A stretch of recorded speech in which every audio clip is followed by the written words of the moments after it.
a tentativa de derrubada do regime e de implantação do socialismo pela via revolucionária. Foram chamados de arrependidos.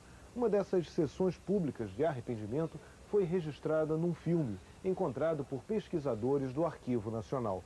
Você vai ver agora trechos desse filme e conhecer o destino dos protagonistas de um dos momentos mais dramáticos da história recente do país. E agora, amigos telespectadores, vamos apresentar-lhes os jovens que aqui serão entrevistados pelos profissionais das diversas emissoras de televisão de São Paulo. Inicialmente, Marcos Vinícius Fernandes dos Santos, que tem 22 anos de idade. Depois, Masafumi Yoshinaga, que tinha o nome, o vulgo de André, 21 anos de idade.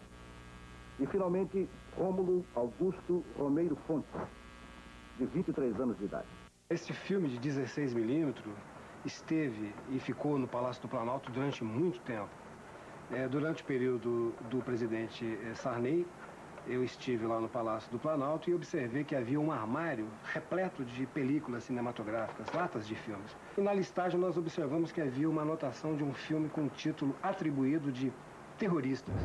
O filme foi feito num dos períodos mais duros da ditadura implantada em 1964 e registra um programa muito especial. Representantes das emissoras de TV de São Paulo foram aos estúdios da TV Tupi participar de uma entrevista coletiva.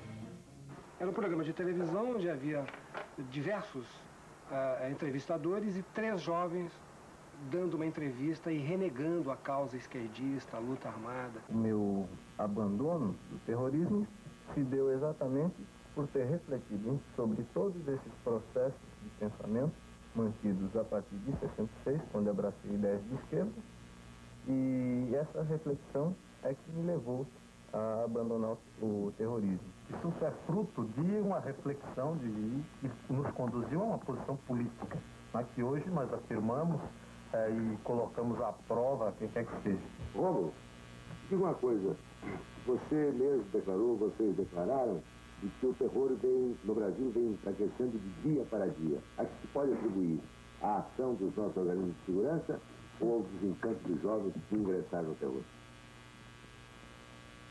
Acredito que todas essas causas juntas, todas elas juntas, principalmente, né, nos últimos tempos, né, desse período para cá, as tacadas políticas que têm se dado, né, para desmascaramento, né, do terrorismo em vários campos, inclusive, né, com uma certa modéstia, né, essa pequena parcela de contribuição que nós damos de esclarecer o que é isso.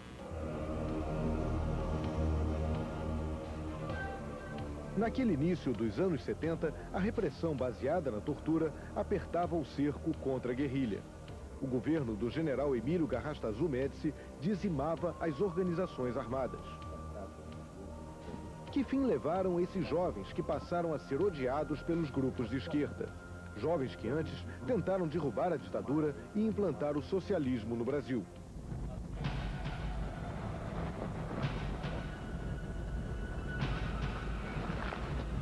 Primeira subidinha, uns 100 metros, você vai achar uma porteira ali.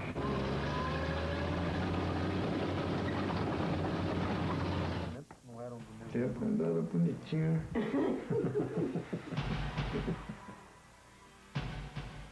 A própria organização do Marighella, a LN, está afiliada diretamente na ONU. A luta armada, né, não era o caminho, muito menos a luta armada, entendeu, descambando para um efetivo terrorismo. Marcos Vinícius vive com a mãe e uma irmã neste sítio, próximo à divisa com São Paulo. Vive da aposentadoria da minha mãe. Aqui. Eu trabalho para ela, praticamente. Ela precisa aqui, a gente precisa ter um motorista. No sítio você faz tudo, né? Você tem que ser encanador, eletricista, pedreiro, ou o que precisar você tem que ser, aqui não tem como, você tem que fazer tudo. Rômulo é advogado, mora nesta casa com a mulher. cercado de imagens de santos católicos e de livros de autores como Plínio Salgado e Gustavo Barroso, teóricos e líderes do integralismo, doutrina identificada por historiadores como uma versão brasileira do fascismo. O integralismo é uma filosofia política, não é? Do nacionalismo brasileiro. No início da década de 70, quando resolveram romper com a luta armada, Marcos Vinícius e Rômulo estavam presos em São Paulo. Masafumi Yoshinaga estava foragido. Integrante da VPR, Vanguarda Popular Revolucionária, ele se entregou às autoridades e anunciou sua nova posição política. Nunca deixou de comungar o próprio espírito dele, espírito que ele recebeu desde criança, da família, que o pai tinha como um princípio o caráter e honestidade e lutar em favor dos companheiros. Masafumi se matou em 1976. Era um remédio forte e ele passou a viver com aquilo lá. Então havia certos momentos que ele procurava agredir muito meu pai. Na hora da janta, quando ele voltava do serviço, aquilo, ele pegava a talher, uma faca, um garfo. Aí a gente parava, conversava com ele, isso, aquilo, e a gente ia levando. Com o golpe de 64, ficou reforçada na esquerda a opinião de que só com a luta armada se poderia derrubar o capitalismo. Para conseguir armas e dinheiro para a Revolução, integrantes das organizações começaram a praticar assaltos, chamados de expropriações. O senhor chegou a participar de pelo menos uma ação armada? Participei num assalto ao banco. Isso em que ano? 69. Não, 68. 68. Fui preso no começo de 69. Né? Eu sempre me posicionei, tanto lá no Ceará, como aqui em São Paulo, contra assaltos a banco, a atentados terroristas, mas acontece que eu não tinha poder de decisão nos grupos de esquerda. Rômulo também foi preso em 1969. No presídio Tiradentes, viu o que chamaria de discriminação, privilégios para alguns presos, como denunciou na TV. Apesar de eles falarem tanto no proletariado, eles procuram dentro da cadeia, na medida do possível, lançar a mão da posição que desfruta na sociedade, a posição social. E eles discriminam, da mesma forma como o operário é discriminado na União Soviética, eles discriminam o operário também lá no Tiradentes. Como a maioria dos presos políticos da época, Marcos Vinícius sentiu na pele a dor causada pela repressão. O senhor foi torturado por quantos dias? Uns 15 dias, mais ou menos. De ida e volta, repique, que eles chamam e tal. E aquele repertório? Choque? Uma coisa. Choque, afogamento, fuzilamento simulado, tudo aquilo, pau de arara, tortura, né? Na prisão, Marcos Vinícius e Rômulo começaram a aprofundar suas críticas à luta armada. O terrorismo estava fortalecendo só a ditadura, a direita. Entende? Então não tinha cabimento, era um processo suicida, entende? Aquilo ali, do ponto de vista político. Nós já expressávamos uma posição de dissidência mesmo. Em setembro de 1969, grupos de esquerda sequestraram o embaixador norte-americano no Brasil, Charles Elbrick. Para libertá-lo, exigiram a soltura de 15 presos políticos que seriam banidos do país. Marcos Vinícius conta que isso foi determinante para seu rompimento. Eu não queria ser trocado por embaixador por coisa nenhuma. E não estava disposto a servir de joguete. Entende? Eu tenho minha opinião, vou marcar minha opinião, vou romper e pronto. Marcos Vinícius procurou Rômulo e outros companheiros de presídio. Decidiram escrever 2 manifestos para anunciar a mudança de posição. O Rômulo era do outro grupo, mas estava agregado a nós. Eu que convoquei o pessoal para uma reunião lá na cela. Falei, nós precisamos fazer uma coisa, não podemos mais ficar parados, né? O barco correr e tal.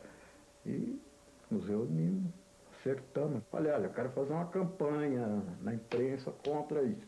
Ficaria oco se ficasse entre nós, entendeu? Tinha que manifestar publicamente, então tinha que se procurar contactos. Nós fizemos 2 manifestos, 2 cartas abertas, uma à juventude brasileira, outra à opinião pública internacional. Na carta aberta à opinião pública internacional, a gente trata da questão da tortura. O que a gente diz ali é que havia tortura realmente, mas que se devia ao conflito, à intensidade do conflito e da situação política do país ali.